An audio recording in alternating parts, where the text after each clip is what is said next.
يا أيها الذين آمنوا إذا نودي للصلاة من يوم الجمعة فاسعوا إلى ذكر الله وذروا البيع. إن الحمد لله نحمده ونستعينه ونستغفره ونؤمن به ونتوكل عليه ونعوذ بالله من شرور أنفسنا ومن سيئات أعمالنا من يهده الله فلا مضل له ومن يضلله فلا هادي له أشهد أن لا إله إلا الله وحده لا شريك له وأشهد أن محمدًا عبده ورسوله يا أيها الذين آمنوا اتقوا الله حق تقاته ولا تموتن إلا وأنتم مسلمون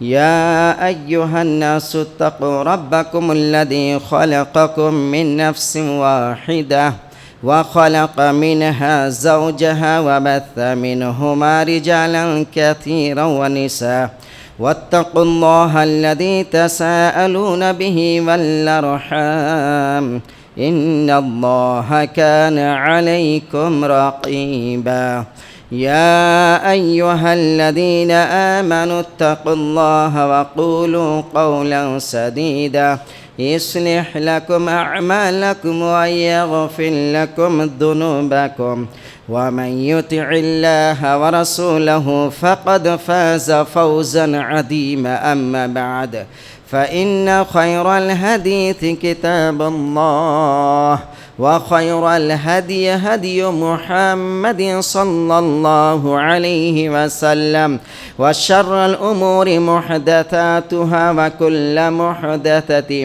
بدعة وكل بدعة ضلالة وكل ضلالة في النار. وقال الله تبارك وتعالى في موضع آخر وإنك لعلى خلق عظيم سبحانك لا علم لنا إلا ما علمتنا إنك أنت العليم الحكيم رب اشرح لي صدري ويسر لي أمري واحلل عقدة من لساني يفقه قولي ربي زدني علما.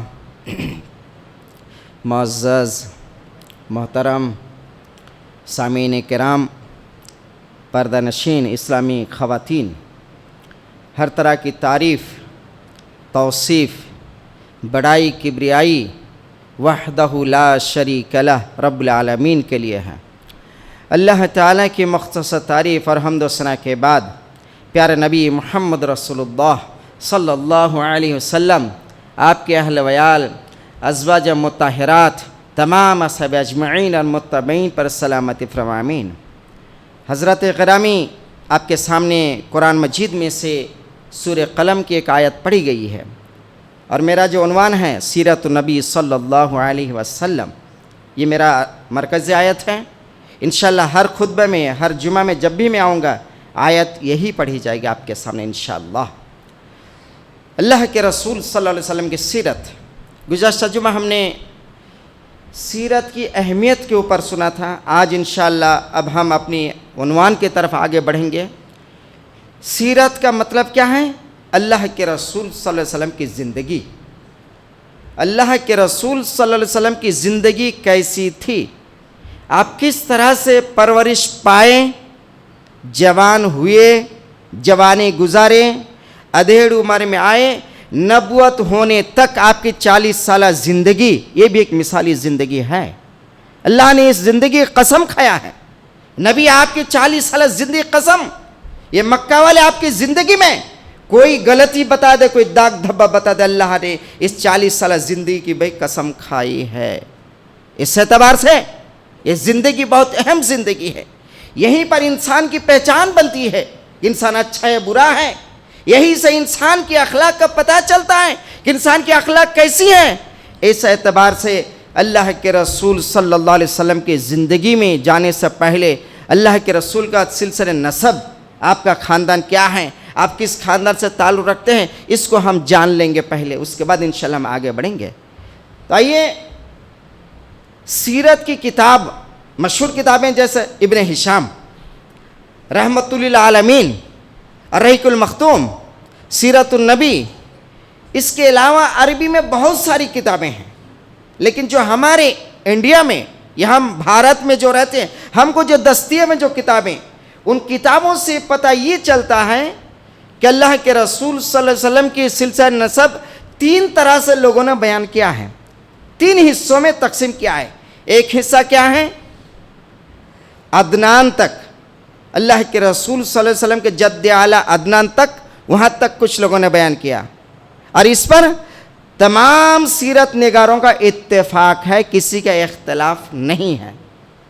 اس سے آگے ہم دیکھتے ہیں تو عدنان سے لے کر حضرت ابراہیم علیہ السلام تک ایک نسب ملتی ہے، لیکن اس سلسلہ نسب میں کچھ لوگوں نے خاموشی اختیار کیا، کچھ لوگوں نے اختلاف کیا، لیکن ماخذ سے پتہ یہ چلتا ہے کہ اس میں کچھ غلطی ضرور ہے۔ تیسرا حصہ جو اللہ کے رسول صلی اللہ علیہ وسلم کی سلسلہ نسب وہ ہے حضرت ابراہیم علیہ السلام سے لے کر آگے بڑھتے ہوئے حضرت آدم علیہ السلام تک ہے، اس کے اندر یقیناً غلطی ہے، اس کو ہم مینوان صحیح نہیں سمجھ سکتے ہیں۔ تو اس سلسلے میں ہم کو پتہ یہ چلتا ہے کہ اللہ کے رسول صلی اللہ علیہ وسلم کا عدنان تک نسب بالکل صحیح ہے۔ اور آپ کو ایک ہم نالج کی بات بتائیں گے اس وقت، عربوں کا ایک طریقہ تھا کہ ان کے خاندان میں جو بڑے آدمی گزرے ہوئے ہوتے ہیں، کوئی بڑا نامدار آدمی، کوئی بہت شہرت یافتہ آدمی، تو وہاں تک اپنی نسب لے جا کر ختم کر دیتے تھے، آگے کی وہ ضرورت محسوس نہیں کرتے تھے، جس کی بنیاد پہ اس عرب دستور کے مطابق، اس عرب روایت کے مطابق ہم یہ دیکھتے ہیں کہ عدنان تک یہ صرف بیان کر کے خاموش ہو جاتے تھے، آگے کی وہ نسب کو ذکر نہیں کرتے تھے۔ اس لیے یہاں تک بالکل کلی طور پر ایک دم نسب میں کوئی گڑبڑ نہیں ہے۔ آئیے ہم تھوڑا سا ایک بار ان لوگوں کا نام سن لیتے ہیں جو پہلی نسب جو صحیح ہے، جس کو ہم صحیح ٹھہرا رہے ہیں، اور تمام کتابوں نے، تمام صاحب کتابوں نے اس چیز کو صحیح ٹھہرایا ہے، تو ان لوگوں کا ہم نام تک سن لیتے ہیں، کیونکہ ہم چل ہی رہے ہیں سیرت کے اوپر، تھوڑا سا وقت زیادہ ہی صحیح، لیکن ہم تھوڑا جانکاری تو حاصل کر لیں کہ اس میں کون کون لوگ ہیں۔ آئیے سب سے پہلی بات ہے محمد صلی اللہ علیہ وسلم، محمد عبداللہ، محمد بن عبداللہ بن عبد المطلب۔ عبد المطلب کے ایک نام شیبہ بھی ہے، انشاءاللہ آئے گی بات آج آپ کے سامنے، شیبہ بھی ہیں۔ اس کے بعد دیکھتے بن ہشام، عمر، اسی سے اللہ کے رسول کا ہاشمی کہا جاتا ہے، اللہ کے رسول کو ہاشمی کہا جاتا ہے۔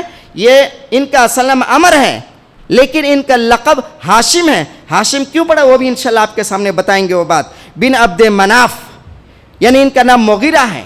بن قصی، اس کا اصل نام زید ہے۔ بن کلاب، بن مزہ، بن کعب، بن لوئی، بن غالب، بن فہر، اس کا نام قریشی ہے، لقب قریشی۔ اس وقت اللہ کے رسول صلی اللہ علیہ وسلم قریشی بھی کہے جاتے ہیں، قبیلہ قریش آپ کا تعلق ہے۔ بن مالک بن نضر، اس کا نام قیس ہے۔ اس کے بعد بن کنانہ، بن خزیمہ، بن مدرکہ، اس کا نام عامر ہے۔ بن الیاس، بن مدر، بن تزار، بن معد، بن عدنان۔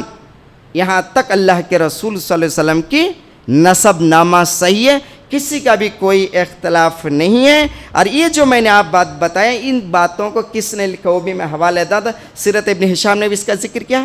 اس کے علاوہ عربی کی ایک کتاب ہے تلقیح و فہم اہل الاثر، اس کتاب میں بھی یہ نثر لکھی گئی ہے، اور خاص کر کے مولانا منصور سلیمان پوری رحمت اللہ علیہ نے رحمت اللہ عالمین میں اس نسب کا ذکر کیا، اور انہوں نے کہا حتمی طور پر کہ یہاں تک کوئی غلطی نہیں ہے۔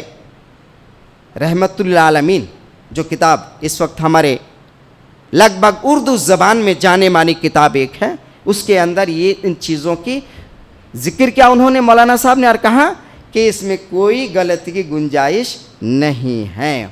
اب یہ اللہ کے رسول صلی اللہ علیہ وسلم کا خانوادہ اور کیا ہے آگے ہم جانتے ہیں۔ اللہ کے رسول صلی اللہ علیہ وسلم خاندان کے کچھ مشہور لوگوں کا ہم جانتے ہیں کہ جو مشہور لوگ خاندان کو آگے بڑھائیں اور ان کے ذریعے سے خاندان میں بڑی جو ہے نا شہرت حاصل کیا خاندان نے، تو اس میں سے ایک ہشام، جیسے کہ میں نے ابھی آپ کو بتایا تھا ہشام یا ہاشم ان کا نام ہے، ہاشم۔ تو دیکھیے اللہ کے رسول صلی اللہ علیہ وسلم کے خانوادہ میں اپنے جد اعلیٰ ہاشم بن عبد مناف کی نسبت سے یہ خانوادہ ہاشمی کے نام سے مشہور ہوئے۔ یہ ہاشم کیا ہے؟ پہلی بات آپ کو ہم بتا دیں کہ اللہ کے رسول صلی اللہ علیہ وسلم اوپر کے خاندان میں جا کر ہم دیکھتے ہیں کہ بٹوارا ہوا تھا، لیکن کیوں بٹوارا ہوا تھا ہم اس میں جا نہیں سکتے، بہت لمبی بات ہے۔ بٹوارا ہوا تھا کس چیز کو لے کر؟ خانہ کعبہ کو لے کر اور ذمہ داریوں کو لے کر۔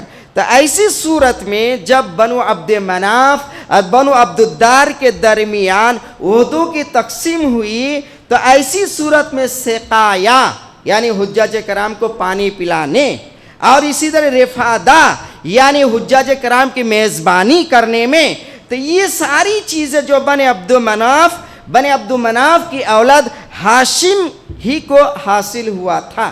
یہ ساری چیزیں کس کو ملی تھی؟ ہاشم کو ملی تھی کہ آپ سقایا یعنی حجاج کرام کو زمزم کا پانی آپ پلائیں گے اور ان کی میزبانی کریں گے، یعنی جتنے حجاج آئیں گے حج کے لیے ان کا سارا انتظام آپ کے ذمہ ہوگا۔ یہ جو ہے نا ان کا بٹوارا ہو چکا تھا اور ان کو یہ حاصل ہوئے تھے۔ لیکن ایک بات ہم آپ کو بتا دیں، اس کے علاوہ جو ہے جیسے جنگ و جدال کا معاملہ ہے، جنگ کے لیے کون بات کرے گا؟ اپوزیشن پارٹی سے کون بات؟ یہ حضرت عمر کے خاندان میں تھا، یہ حضرت عمر رضی اللہ تعالیٰ عنہ خاندان کو ان کو یہ ملا تھا، اس لیے حضرت عمر رضی اللہ تعالیٰ عنہ انشاءاللہ یہ تو نہیں بتانا چاہیے، لیکن وہ پڑھے لکھے آدمی تھے اور جب بھی کوئی بات ہوتی تھی قریش کی طرف سے خود جا کے بات کرتے تھے، ایک پرسنل بات تھی یہ۔ تو آئیے دوسری بات کی طرف، ہاشم کیا ہے؟ یہ ہاشم دیکھیے قبیلہ قریش یا بنو ہاشم میں بڑے معزز بڑے مالدار آدمی تھے یہ، اور یہ ایسے ہی نہیں تھے بلکہ یہ حجاج کرام جب آتے تھے حج کے لیے تو یہ روٹی اور سالن، روٹی اور شوربہ جس ہم بولتے ہیں، توڑ کر ملاتے تھے اور لوگوں کو مفت میں کھلاتے تھے۔ جو دور دراز سے آتے تھے حجاج کرام ان کے لیے کھانے کا انتظام ہی کرتے تھے۔ طریقہ کیا تھا کہ روٹی کو توڑتے تھے، شیروں میں مکس کرتے ملاتے تھے اور لوگوں میں تقسیم کرتے چلے جاتے تھے، اور اس طریقے سے لوگوں نے ان کا نام ہاشم کہا۔ اصل میں ان کا نام عمر ہے، عمر نام ہے۔ ہاشم کے معنی کیا ہے؟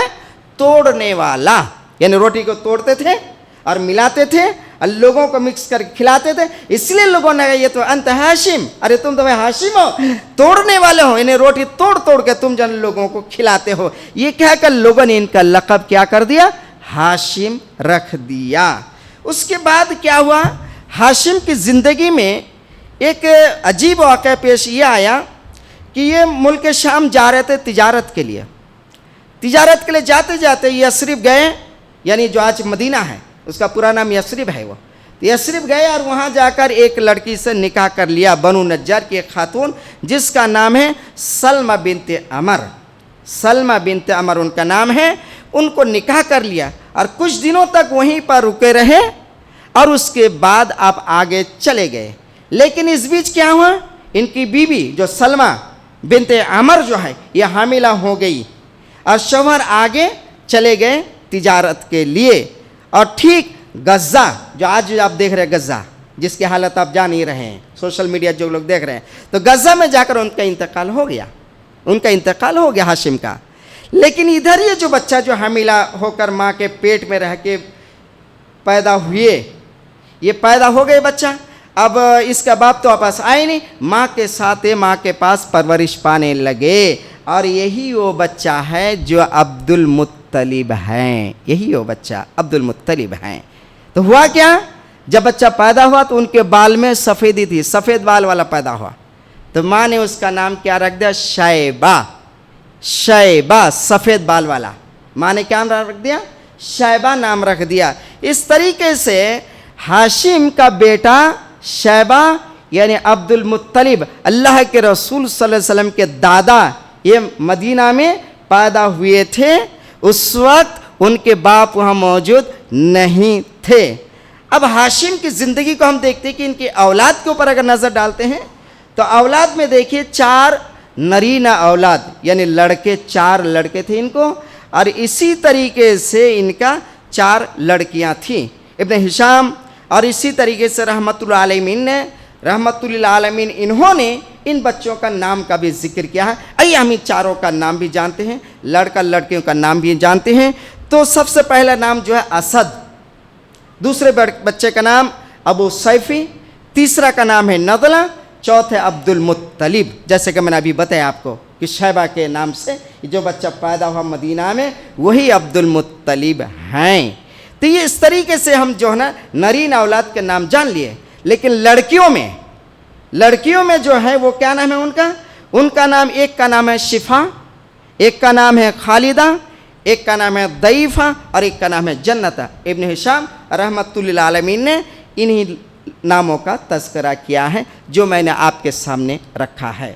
تو اس سے یہ بات سمجھ میں آتی ہے کہ ہشام ایک مالدار آدمی, بہت معزز, بہت ہی زیادہ روبدار آدمی تھے. ان کی بات ٹالی نہیں جاتی تھی مکہ میں, ان کا فیصلہ اٹل فیصلہ ہوتا تھا. وہ جو کہتے تھے قریش مان لیا کرتے تھے, اس لیے ہاشم کو بڑا مقام حاصل تھا وہاں پر.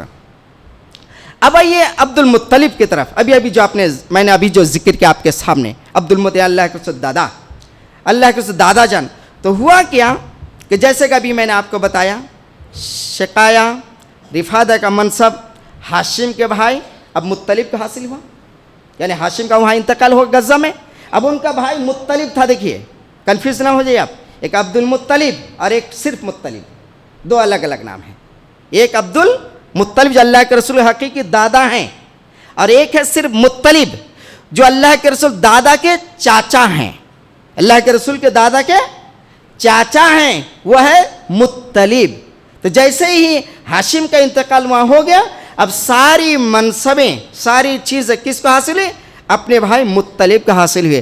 جب شیبہ جن اللہ کے رسول کے دادا عبد المطلب 10-12 سال کے ہو گئے, تب مطلب کو پتہ چلا کہ ان کا بھائی ہاشم کا کوئی ایک بیٹا مدینہ میں ہے. جب تک قریش کو پتہ ہی نہیں تھا, جب تک کسی کو معلوم نہیں تھا ہاشم کے بیٹے کے بارے میں کہ وہاں پر اور ایک لڑکا ہے ہمارے خاندان میں, کسی کو نہیں معلوم تھا.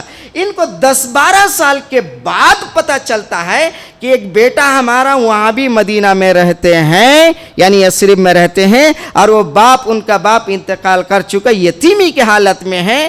تو مطلب کو جیسے ہی معلوم, فوری طور پر مکہ سے سفر کر کے سیدھا یثرب چلے گئے. قریب جب پہنچے تو دیکھا کہ بچہ کھیل رہا ہے, تو دیکھ کر ایک دم آنکھ میں آنسو آ گئے اپنے بھتیجے کا. اپنا بھتیجا بھائی کا بیٹا دیکھتے ہی آنسو آ گئے اور ان کو سینے میں چپٹ لیا, لپٹ لیا اور کہا کہ بیٹا چلو اب اپنے گھر چلتے ہیں. شیبہ سے کہا کہ چلو بیٹا اب ہم اپنے گھر چلتے ہیں.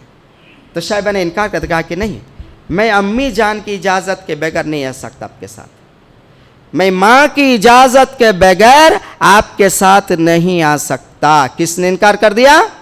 شیبہ عبد المطلب اللہ کے رسول دادا جن انکار کر دیا کہ ہم نہیں آ سکتے آپ کے ساتھ. مطلب مجبوراً ان کی ماں کے پاس گئے, جا کے طلبگار ہوئے کہ یہ بچہ ہمارے خاندان کا چراغ ہے, اس کو ہمیں لوٹا دیجیے, آپ ہمیں واپس کر دیجیے. ماں نے انکار کیا کہ نہیں, ہم آپ کو نہیں دے سکتے بچہ, میں نے اس کو پالا پوسا, یہ ہمارے ساتھ رہے گا, ہم آپ کو نہیں دے سکتے.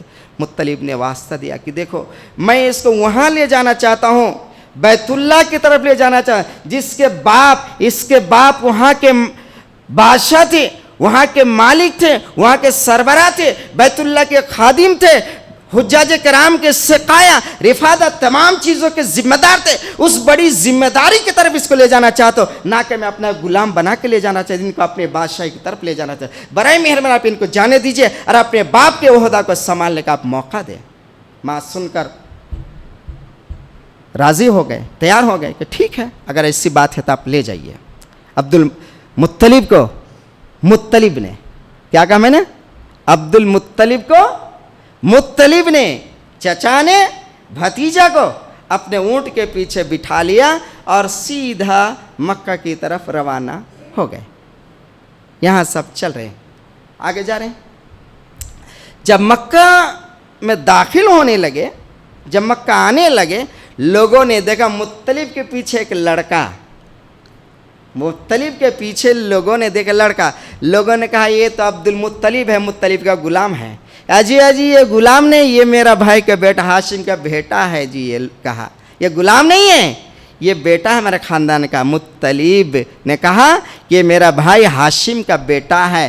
لوگوں نے ان کو عبد المطلب کہا اور عبد المطلب کے نام سے یہ مشہور ہو گئے. تو ان کا بچپن میں نام رکھا گیا تھا شیبہ، لیکن آگے چل کے جو مشہور ہوئے وہ عبد المطلب کے نام سے مشہور ہے. اب یہاں پر ایک ٹوسٹ آ جاتا ہے. یہاں پر کیا ہو جاتا ہے دیکھیے، اب مطلب کا بھی انتقال ہو جاتا ہے. مطلب کا بھی انتقال ہو جاتا ہے. مطلب کا جب انتقال ہو گیا تب ساری ذمہ داری کس کو آ گئی؟ عبد المطلب کو آ گئی. ساری ذمہ داری سقایا رفادہ سب چیز کی ذمہ داری عبد المطلب. اللہ کے رسول دادا جان آپ پورے ذمہ دار بن گئے. لیکن یہاں پر کیا ہوتا ہے کہ عجیب واقعہ پیش آ جاتا ہے. واقعہ کیا ہوتا ہے؟ نوفل ایک آدمی ہے جو مطلب کا بھائی ہوتے ہیں، یعنی عبد المطلب کے چاچا، اللہ کے رسول کے دادا کے چاچا. اس نے کیا کیا؟ غاصبانہ طریقے سے، زبردست طریقے سے عبد المطلب کے گھر کے اوپر قبضہ کر لیا. ان کے گھر کے صحن کے اوپر قبضہ کر لیا. اب عبد المطلب پریشان ہو گئی، کیا بھائی یہ کیا ماجرا، ایسا کیوں کیا اس نے؟ لوگوں نے جمع کیا، لوگوں کو قریش کو بتایا کہ بھائی آپ لوگ مدد کیجئے میرا چچا زبردستی ہمارے گھر پہ قبضہ کر لیا، ہمارے صحن پہ قبضہ کر لیا. مولانا صفی الرحمن صاحب نے الرحیق المختوم میں صحن کا لفظ استعمال کیا ہے کہ عبد المطلب کے صحن پر نوفل نے قبضہ کر لیا غاصبانہ طور پر. انہوں نے ان جملوں میں لکھا ہے جو میں نے ابھی آپ کے سامنے بتایا. جب قریش نے انکار کر دیا یہ کہتے ہوئے کہ آپ کے آپس کا معاملہ ہے، آپ بھتیجے اور چچا ہیں، آپ کے آپس کا معاملہ، آج ہم جائیں گے کل کے دن آپ مل جائیں گے، بعد میں ہم کو پریشانی لگی رہے گی، اس لیے ہم آپ کے آپسی معاملے میں دخل اندازی نہیں کر سکتے. یہ کہہ کے قریش نے پلہ جھاڑ دیا کہ ہم آپ کی کچھ مدد نہیں کر سکتے. عبد المطلب نے سوچا کہ اب کیا کیا جائے. انہوں نے فوراً اپنے ماموں جان بنو نجار، چونکہ ماں بنو نجار کے خاندان سے ہیں، انہوں نے اپنے ماموں ابو سعد کو خط لکھا. ابو سعد بن عدی کو خط لکھا چند اشعار کے ذریعے سے، اور انہوں نے مدد کی گہار لگائے تھے کہ آپ میری مدد کیجئے، میرے چچا زبردستی میرے گھر پر قبضہ کر لیے ہیں، آپ میری مدد کیجئے. ماموں نے خط پڑھا، 80 سوار کے ساتھ 80 لوگوں کو ساتھ لیا اپنے، اور سیدھا جو ہے نا مکہ روانہ ہو گئے. ابتہ جو مقام ابتہ، الف با تا ح، ابتہ، مقام ابتہ کے پاس آئے، آ کر وہاں پر قیام کیا، وہاں پر ڈیرا ڈالا. عبد المطلب کو معلوم ہو کہ ماموں جان آئے ہوئے، تو فوراً جا کے وہیں سے ملا اور کہے کہ آپ چلیے گھر چلیے، آئیے آپ گھر تشریف لائیں. ابو سعد عدی نے کہا کہ نہیں، میں ابھی اس وقت تک میں گھر نہیں جاؤں گا جب تک میں نوفل سے دو بات نہ کر لوں گا، تب تک میں آپ کے گھر نہیں آؤں گا. انکار کرتے گھر آنے سے. تو اس کے بعد کیا ہوا کہ ابو سعد عدی وہ سیدھا جو ہے نا نوفل کے پاس گئے، اور نوفل وہاں پر بیٹھا تھا. مشائخ قریش جو بڑے بڑے لوگ تھے وہاں بیٹھے بیٹھے بات کر رہے تھے. وہاں پر گئے اور جا کے اپنے تلوار نکال کر کہا کہ تم نے میرے بھانجے کی صحن پر زبردستی قبضہ کیا ہے، اگر تم نے یہ قبضہ نہ چھوڑ دیا تو تلوار جو دیکھ رہے ہو نا، میں تمہارے اندر میں پیوست کر دوں گا. پیوست تھوڑا ہارڈ ورڈ ہے، اگر میں نہ آپ تہذیب میرے خلاف نہ سمجھے تو میں بولوں گھسڑ دوں گا. چلو بھائی، لیکن سوری یہ لفظ بولنا نہیں چاہیے مجھے. تو بات کیا ہے کہ جو ہے نا کہا کہ اگر آپ نہ واپس کریں تو یہ تلوار میں آپ کو پیوست کر دوں گا. نزاکت سمجھا، نوفل نے معاملے کو نزاکت سمجھا کہ اگر کچھ نہ کرے تو پھر بڑی بے عزتی ہوگی. تو اس نے چلو جی اچھا میں نے واپس کر دیا. اس نے کیا کر دیا؟ سرنڈر کر دیا کہ چلو میں نے واپس کر دیا، آپ کے بھانجے کا مال عبد المطلب کو میں نے واپس کر دیا. یہ کہا انہوں نے، کہا ٹھیک ہے معاملہ ختم. عبد المطلب کہا اب تو چلے ماموں جان، اب معاملہ تو ٹھنڈا ہو گیا، رفع دفع ہو گیا، اب آپ چلیں. کہا چلو بھانجا اب چلتے تمہارے گھر. گھر آئے، 3 دن قیام کیے وہاں پر. 3 دن قیام کے بعد عمرہ کیے. پھر ابو سعد آگے نکل کر گھر کو چلے گئے. یہ ایک نازک معاملہ تھا. دیکھیے یہاں پر تو بولنا نہیں چاہیے، ٹاپک سے اپنا تعلق نہیں لینے. ایک بات آپ کو بتا دیتا ہوں، آگے چل کر یہ نوفل جو ہے کس کی طرف سے تھا؟ وہ دوسرے طرف سے تھا. تو اس نے کیا کہ عبد شمس کے گروپ سے ان کے خلاف میں انہوں نے، عبد المطلب کے خلاف نے انہوں نے کیا کہ عہد نامہ کر لیا. خاندان الگ ہو گیا آپس میں. جب انہوں نے دیکھا تو عبد المطلب کے طرح ایک دوسرا خاندان آ گیا